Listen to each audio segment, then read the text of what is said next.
Dando continuidade a essa sequência de vídeos sobre como é a vida após o ateísmo, nesse vídeo eu vou falar sobre o que garante as pessoas a terem uma diversidade religiosa e, consequentemente, não crerem em nada. Porém, é um fator que, para nós ateus, é um desafio e um constante automonitoramento como uma forma de nos salvaguardar da insanidade, da violência e da intolerância daqueles que ainda creem em Deus. É importante que todos vocês assistam esse vídeo como uma forma de entender como esse outro viés do pós-ateísmo e atinge a todos nós que pensamos de uma forma mais racional e lógica nessa sociedade tão bestializada, religiosamente falando.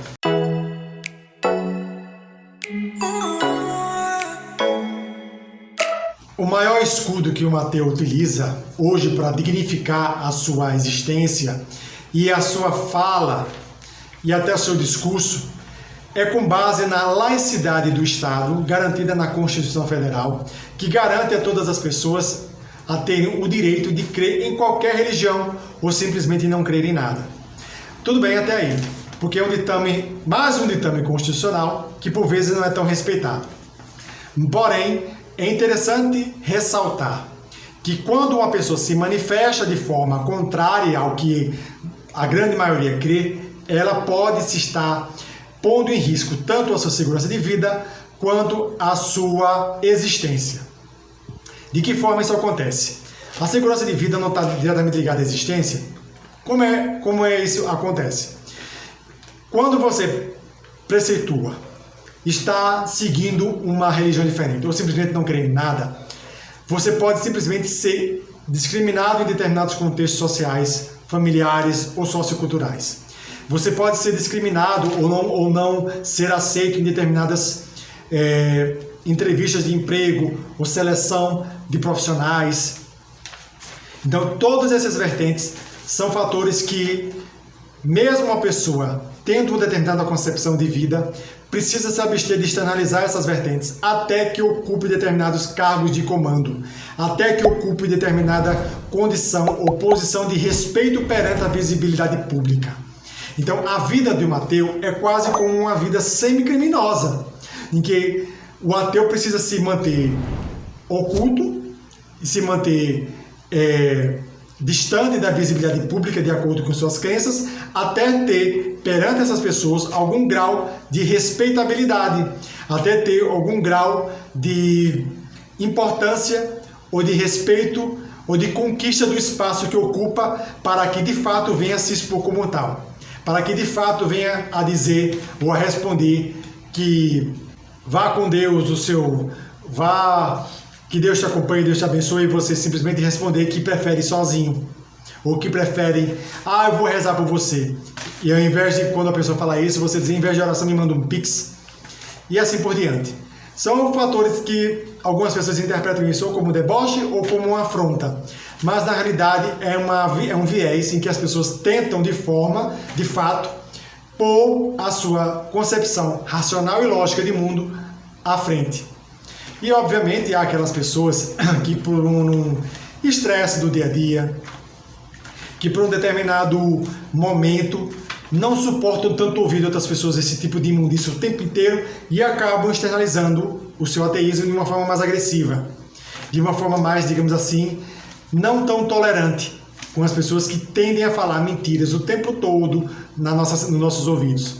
Então, há uma tentativa de sopesar tanto as pessoas que tentam de alguma maneira professar sua fé, em suas mais diversas formas, quanto aquelas pessoas que tentam conviver com as outras pessoas sem crer em nada. É nesse âmbito de tentativa de harmonia, com pessoas com concepções diferentes, que nós tentamos viver. Tudo seria perfeito, tudo seria ótimo se as pessoas não se abstivessem a crer e a pôr os seus ditames de vida, os seus ditames religiosos, apenas as suas próprias vidas. Porque a partir do momento em que você tenta dizer que o que a outra pessoa está fazendo é pecado, você está sendo inconveniente com outras pessoas, de modo a pôr a sua crença religiosa na vida dos outros. Uma coisa é você dizer que aquilo é ilegal, porque tem uma lei que a nós rege de forma civil.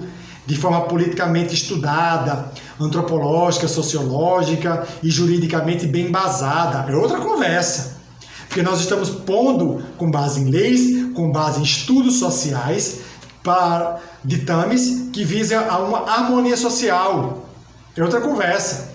Porque a partir do momento em que alguém tenta impor sua religião, como eu já falei e estou sendo reiteradamente falando, de forma até meio pleonástica, mas que é importante que entendam que o pós-ateísmo é uma constante de um militarismo que a gente tem que estar o tempo inteiro conversando, dialogando, mas que é tão necessário para que nós possamos, de uma certa forma, viver em sociedade de forma lógica, racional e mais igualitária. Mas para muitas pessoas isso não passa de um viés até cansativo. Cada um crê no que quer e pronto. Não vamos ficar dialogando, falando sobre ateísmo, sobre a religião de ninguém. Tudo bem, concordo. Agora deixa eu te perguntar uma coisa. O que é para uma pessoa, qualquer pessoa, que professa uma fé diferente da fé majoritária desse país, chamado Brasil, ou que não professa fé nenhuma, chegar em um espaço público e ver uma cruz de Cristo pendurada no teto, chegar no seu ambiente de trabalho e ver aquelas várias manifestações religiosas da fé cristã? Não é você mesmo aí que está me assistindo, que pensa que cada um quer a sua fé e pronto. Então, por que determinadas fés são tão exteriorizadas, são tão colocadas à visibilidade pública, como algumas pessoas colocam nos para-brisas dos seus carros, guiado por Deus? Aí está lá um crucifixo, está lá aquele viés, aquele rosário que as pessoas utilizam para fazer orações desenhado no carro. E aí?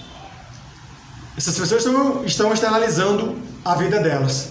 Mas quando uma outra pessoa coloca no para-brisa do carro, foi Deus, foi o trabalho quem me deu. E aí? Eu estou externalizando um motivo pelo qual eu obtenho alguma coisa na minha vida, de forma concreta, de forma racional.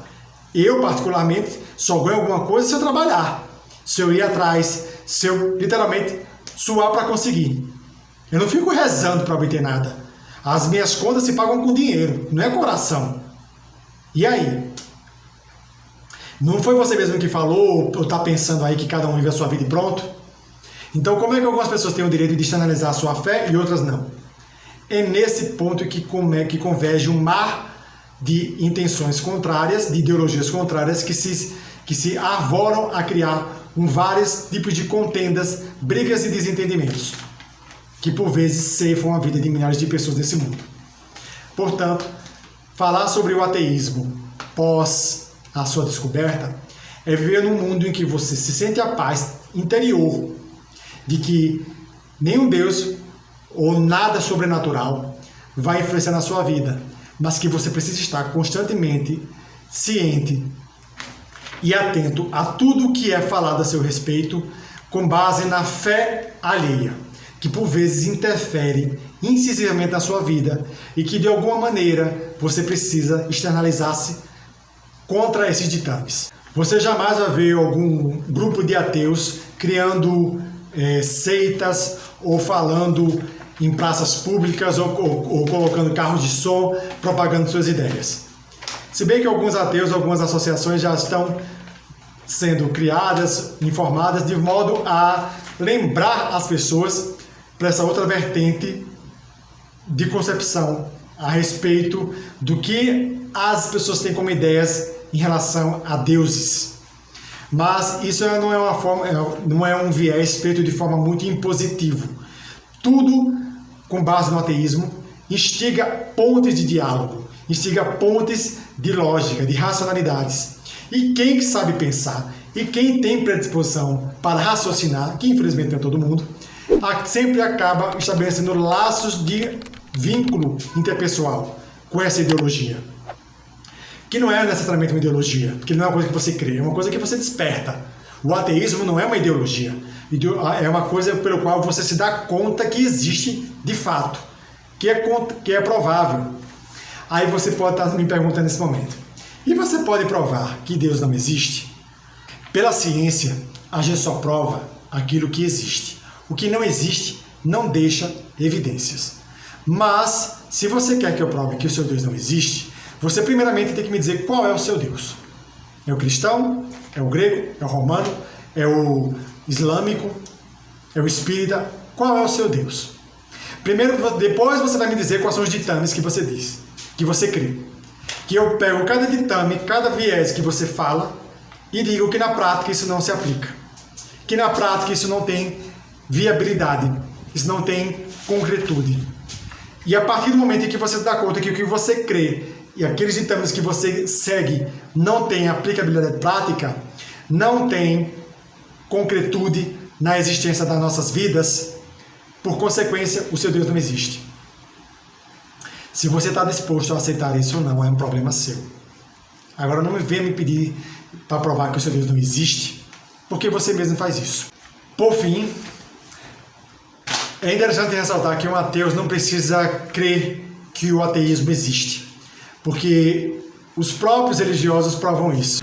Porém, quem crê em alguma coisa precisa estar o tempo todo se auto-enganando para ter vívido, para ter de forma crescente e ávida na sua cabeça aquela existência daquele Deus tão misericordioso, divino, poderoso e onipresente e onipotente, que vai estar sempre ao seu lado sempre que ela precisar.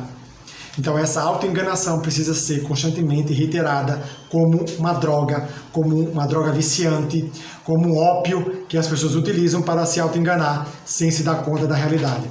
E muitas delas morrem achando exatamente isso.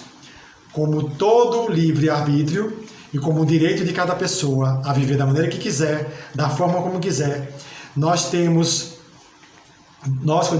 todos nós, de modo geral, temos o dever de respeitar a forma como cada um quer viver a sua vida, inclusive de forma alienada. É interessante também ressaltar que um ateu não coloca dúvidas na cabeça de nenhum crente, mas tão somente pontos de reflexão. Se a pessoa agir de forma racional e lógica, em alguma maneira, cedo ou tarde na vida, ela vai acabar desembocando no ateísmo. Se ela vai viver dessa forma ou não, novamente, é escolha dela. Eu sei que tem muitas coisas a falar sobre ateísmo e eu vou falar em outra sequência de vídeos. Eu espero que essas informações postadas até aqui tenham sido úteis para vocês de alguma maneira, que tenham ajudado a vocês a serem mais racionais. Se você, por alguma aventura, ainda quer continuar crendo no seu Deus, que ao menos entenda que as pessoas não são obrigadas a crer no que você crê e que cada um tem o direito de seguir o seu próprio caminho, pensando e agindo de acordo com suas próprias vontades e com suas próprias ideologias e com a sua própria racionalidade perante o mundo, desde que esse seu comportamento não afete e nem interfira na vida dos outros. Obrigado pela sua atenção até aqui e um grande abraço.